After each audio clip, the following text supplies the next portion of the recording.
suatu masa setelah wafatnya Nabi Daud alaihi salam, Allah mengangkat putranya, Nabi Sulaiman alaihi salam, menjadi nabi sekaligus raja. Sejak kecil, Sulaiman dikenal sebagai anak yang cerdas, tenang, dan memiliki hati yang sangat dekat dengan Allah. Ia sering duduk mendengarkan ayahnya memberi nasihat, memutuskan perkara, dan memimpin kaumnya dengan keadilan. Ketika Nabi Daud wafat, kepemimpinan pun berpindah kepada Nabi Sulaiman alaihi salam. Allah memberinya kerajaan yang sangat besar, bahkan belum pernah ada raja lain yang memiliki kekuasaan seperti itu. Namun yang paling istimewa, Allah juga memberinya ilmu, hikmah, dan kemampuan luar biasa. Sulaiman dapat memahami bahasa hewan, dapat memerintah jin, dan bahkan angin tunduk pada perintahnya. Meski memiliki kekuasaan yang luar biasa, Nabi Sulaiman tidak pernah sombong. Ia selalu berkata bahwa semua itu hanyalah karunia dari Allah dan ujian baginya. Apakah ia akan bersyukur atau justru kufur? Suatu hari, dua orang datang mengadu kepada Nabi Sulaiman. Mereka berselisih tentang ladang yang rusak karena kambing-kambing milik salah satu dari mereka masuk dan memakan tanaman di malam hari. Nabi Sulaiman mendengarkan dengan penuh perhatian, lalu memutuskan perkara itu dengan adil dan bijaksana, sehingga tidak ada yang dizalimi. Dari peristiwa ini, kaumnya semakin yakin bahwa Sulaiman adalah pemimpin yang bukan hanya kuat, tapi juga cerdas dan berhati lembut. Ia tidak memimpin dengan tangan besi, tetapi dengan keadilan dan kasih sayang.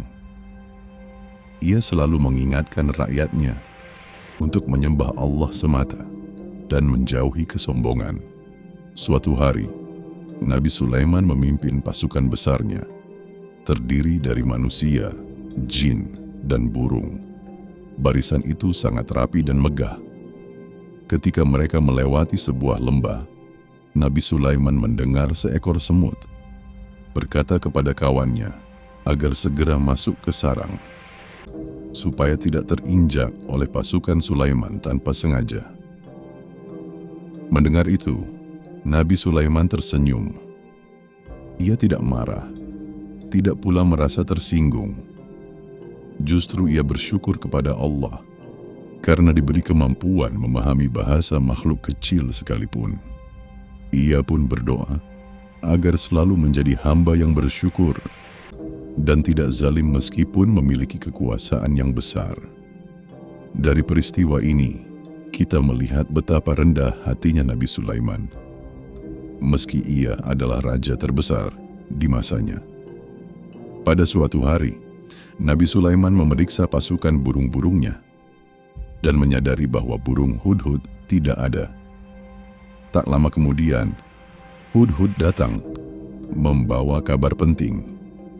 Di sebuah negeri bernama Saba, ada seorang ratu bernama Balqis yang memimpin kaumnya dengan kemegahan, tetapi mereka menyembah matahari, bukan Allah. Mendengar itu, Nabi Sulaiman tidak langsung menyerang. Ia mengirim sebuah surat yang berisi ajakan untuk menyembah Allah dan tunduk kepada kebenaran. Ratu Balqis, yang dikenal cerdas, tidak gegabah. Ia bermusyawarah dengan para pembesarnya, lalu memutuskan untuk datang sendiri menemui Nabi Sulaiman. Sebelum Ratu Balqis tiba, Nabi Sulaiman bertanya kepada para pembantunya, siapa yang bisa memindahkan singgasana Balqis kemari sebelum ia datang? Seorang jin berkata, bisa melakukannya dalam waktu tertentu. Namun seorang hamba Allah yang diberi ilmu berkata bahwa ia bisa melakukannya dalam sekejap mata. Dan benar saja, singgasana itu pun sudah berada di hadapan Nabi Sulaiman. Melihat itu, Nabi Sulaiman tidak merasa bangga. Ia justru berkata, bahwa semua ini adalah ujian dari Allah untuk melihat apakah ia bersyukur atau tidak. Ketika Ratu Balqis datang dan melihat sendiri kekuasaan, kebijaksanaan, serta tanda-tanda kebesaran Allah, hatinya pun luluh. Ia akhirnya beriman kepada Allah dan meninggalkan penyembahan kepada matahari. Nabi Sulaiman memiliki kerajaan yang luas, pasukan yang besar, dan kekuatan yang luar biasa. Angin bisa membawanya bepergian jauh dalam waktu singkat. Jin membantunya membangun istana dan bangunan megah.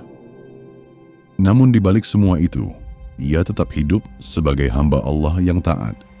Ia sering berdoa, bersujud, dan menangis karena takut jika suatu hari ia lalai dan terjerumus dalam kesombongan.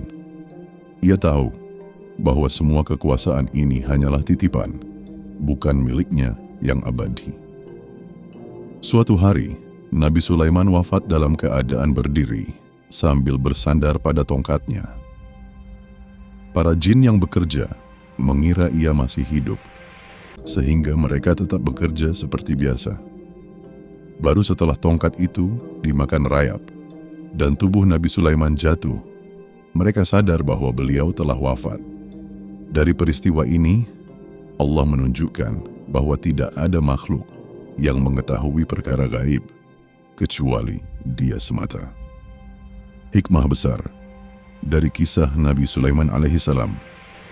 Kisah Nabi Sulaiman mengajarkan kita bahwa kekuasaan dan kekayaan bukan tanda kemuliaan, tapi ujian. Ilmu dan kemampuan luar biasa harus membuat kita makin rendah hati, bukan sombong. Pemimpin sejati adalah yang adil, bijaksana, dan takut kepada Allah. Sebesar apapun kedudukan seseorang, ia tetap hanyalah hamba Allah.